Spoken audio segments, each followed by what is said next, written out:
السلام علیکم دوستو، میرا نام ہے بلال احمد اور آپ دیکھ رہے ہیں بلال انفو پیک یوٹیوب چینل۔ 2009 میں امریکہ کے ایک ایروسپیس انجینئر اسٹاکٹن رش نے اوشن گیٹ نامی ایک کمپنی کی بنیاد رکھی، جس کا مقصد گہرے سمندر میں 4 سے 6 کلومیٹر تک کی گہرائی کی آبدوزیں بنانا تھا، جو ملٹری، تحقیق اور ایڈونچر ٹورزم کے لیے استعمال ہو سکتی ہوں۔ اس کمپنی کا ایک مقصد دنیا کے امیر ترین افراد کو گہرے سمندر میں آبدوز کے ذریعے سیاحت پر لے جانا بھی تھا۔ 2009 سے اب تک اس کمپنی کی 3 آبدوزیں 200 سے زائد مرتبہ گہرے سمندروں میں مختلف مقاصد کے لیے گئیں اور بحفاظت واپس لوٹیں۔ اس حوالے سے ایک اہم آبدوز جس کا چرچا آج کل دنیا بھر میں ہو رہا ہے وہ ٹائٹن تھی، جسے کمپنی کے مطابق زیر سمندر 4 کلومیٹر کی گہرائی تک جانے کے لیے بنایا گیا تھا۔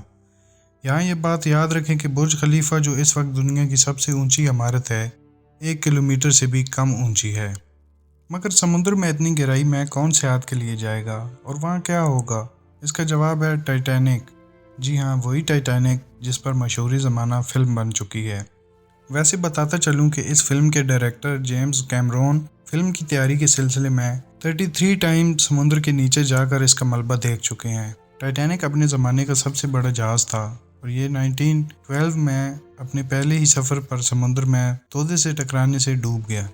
اس جہاز کا ملبہ کینیڈا کے علاقے نیو فاؤنڈ لینڈ کے ساحلوں سے 700 کلومیٹر دور آج بھی بین الاقوامی سمندروں میں غرق ہے۔ اس ملبے کو 1985 میں دریافت کیا گیا۔ یہ ملبہ سمندر میں تقریباً 4 کلومیٹر نیچے موجود ہے۔ اسی ملبے کو امیر سیاحوں کو دکھانے کے لیے اوشن گیٹ ایک آبدوز استعمال کرتی رہی جس کا نام ٹائٹن تھا۔ یہ آبدوز 2021 میں پہلی مرتبہ ٹائٹینک کے ملبے تک پہنچی۔ اس ٹرپ پر ایک آدمی کا ٹکٹ $2,50,000 تھا اور آج کل ڈالر کی قیمت آپ خود دیکھ لیں۔ خیر، دوسری مرتبہ یہ 2022 میں ٹائٹینک کے ملبے تک سیاحوں کو بحفاظت لے کر گئی اور اب تیسری مرتبہ 18 جون بروز اتوار کو یہ 5 سیاحوں کو سمندر میں غرق ٹائٹینک کا ملبہ دکھانے لے جا رہی تھی کہ اس کا رابطہ سمندر کی سطح پر موجود اپنی معاون کشتیوں سے سفر کے آغاز کے 1 گھنٹہ اور 45 منٹ بعد منقطع ہو گیا، جس کے بعد پوری دنیا میں اس کی خبر پھیل گئی اور اس کی تلاش کے لیے کوششیں ہونے لگیں۔ یاد رہے کہ یہ آبدوز پر 96 گھنٹے زندہ رہنے کے لیے آکسیجن موجود تھی، لہٰذا یہ امید تھی کہ اگر اس آبدوز کو کوئی حادثہ پیش نہیں آیا تو اس سے رابطہ منقطع ہوا ہے تو اسے بچایا جا سکتا ہے۔ ٹائٹن پر پہلی مرتبہ جانے والے ایک جرمن سیاح کہتے ہیں کہ یہ آبدوز مکمل طور پر محفوظ نہیں تھی۔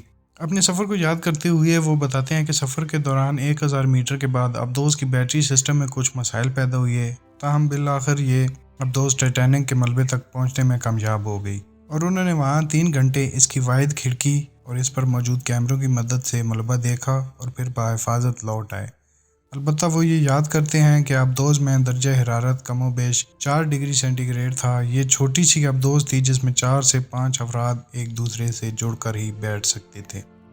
ٹائٹن دراصل ایک مکمل آبدوز نہیں تھی بلکہ آبدوز جیسی تھی، کیونکہ یہ محض چند گھنٹے تک سمندر کے نیچے رہ سکتی تھی، جبکہ ایک مکمل آبدوز کئی ماہ تک سمندر کے نیچے رہنے کی صلاحیت رکھتی ہے۔ 18 جون 2023 کو ٹائٹن میں 5 افراد سوار ہوئے، جن میں اس آبدوز کمپنی اوشن گیٹ کا مالک اسٹاکٹن رش، برطانوی کاروباری شخصیت ہمیش ہارڈنگ، فرانسیسی پروفیشنل غوطہ خور پال ہنری اور پاکستان کی کمپنی اینگرو کے وائس پریزیڈنٹ شہزادہ داؤد اور ان کے جوان بیٹے شامل تھے۔ ٹائٹن نے تقریباً 4 کلومیٹر سمندر کے نیچے جانا تھا، جہاں ٹائٹینک کا ملبہ پڑا ہوا تھا۔ اس تک پہنچنے میں اسے 2 گھنٹے اور 45 منٹ لگنے تھے، جس کے بعد اس نے 3 سے 4 گھنٹے تک ٹائٹینک کا ملبہ دیکھنا تھا اور پھر واپسی کا سفر کرنا تھا۔ اس پورے سفر کا کل دورانیہ کم و بیش 10 سے 11 گھنٹے تک کا تھا۔ زمین کی سطح پر انسان پر کرۂ ہوائی یعنی کہ زمین کی فضا میں موجود گیسوں کا دباؤ ہوتا ہے جو ہر وقت ہم پر رہتا ہے، جو کہ 1 ATM یعنی کہ 1 ایٹماسفیرک پریشر کہلاتا ہے۔ لیکن چونکہ انسان زمین پر ہی رہتے ہیں اور ان کا ارتقاء زمین پر ہی ہوگا، لہٰذا ہم اس دباؤ کے عادی ہیں اور یہ ہمارے لیے بالکل نارمل ہے۔ لیکن اگر آپ زمین کی سطح سے اوپر ہوا میں اڑیں تو یہ دباؤ کم ہو جاتا ہے، کیونکہ اوپر کی فضا کثیف ہوتی ہے تو کم ہوا کے باعث آپ پر کم دباؤ پڑتا ہے، اور اگر آپ خلا میں نکل جائیں تو یہ دباؤ بالکل ختم ہو جاتا ہے۔ تاہم اس کے الٹ اگر آپ سمندر میں جائیں تو دباؤ مزید بڑھ جاتا ہے۔ سمندر کا پانی فضا میں موجود گیسوں سے زیادہ بھاری ہوتا ہے، لہٰذا سمندر میں ہر 10 میٹر کی گہرائی کے بعد آپ کے جسم پر 1 ATM مزید بڑھتا ہے۔ تو اگر آپ سمندر میں محض 10 میٹر نیچے جائیں